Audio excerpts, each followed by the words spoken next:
அனைவருக்கும் வணக்கம். ஒரு மொழியினை கற்றுக்கொள்ள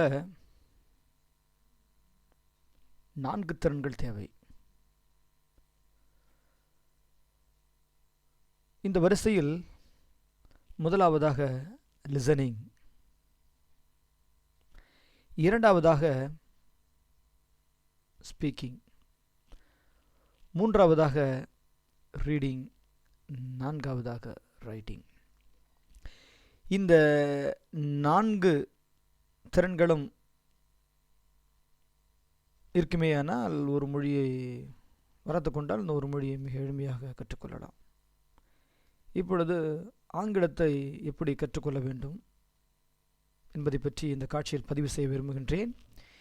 இதிலே முதல் 2 திறன்களை பற்றி அதிக முக்கியத்துவம் கொடுக்கப் போவதில்லை. இந்த 3, 4 இந்த 2 திறன்களை பற்றி, ரீடிங், ரைட்டிங் இந்த 2 திறன்களை பற்றி சிறிது நேரம் எனது விளக்கத்தை கொடுக்க விரும்புகின்றேன். இப்பொழுது இங்கே பார்க்கலாம், conjugation of verbs. Conjugation of verbs அப்படின்னா என்ன? Verb conjugation refers to how a verb changes to show a different person, different tense, different number or mood. பர்சனை பொறுத்து, டென்ஸை பொறுத்து, எண்ணிக்கையை பொறுத்து, நம்பரை பொறுத்து எவ்வாறு இந்த வெர்பில் மாற்றம் ஏற்படுகிறது. அப்போ இங்கே பர்சன்ஸ் என எடுத்துக்கொண்டால் ஆங்கிலத்திலே 6 பர்சன் உள்ளன. இங்கே முதலாவதாக ஃபர்ஸ்ட் பர்சன் சிங்குலரில் ஐ இடம்பெறும்.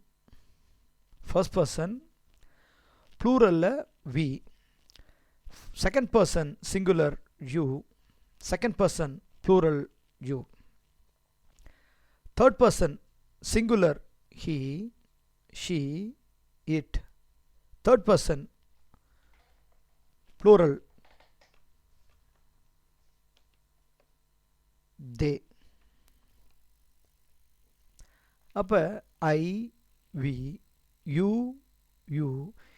he, she, it, they இந்த 6 பர்சனை பொறுத்து எவ்வாறு இந்த வெர்பானது மாறுகிறது என்பதை பற்றி பார்ப்போம்.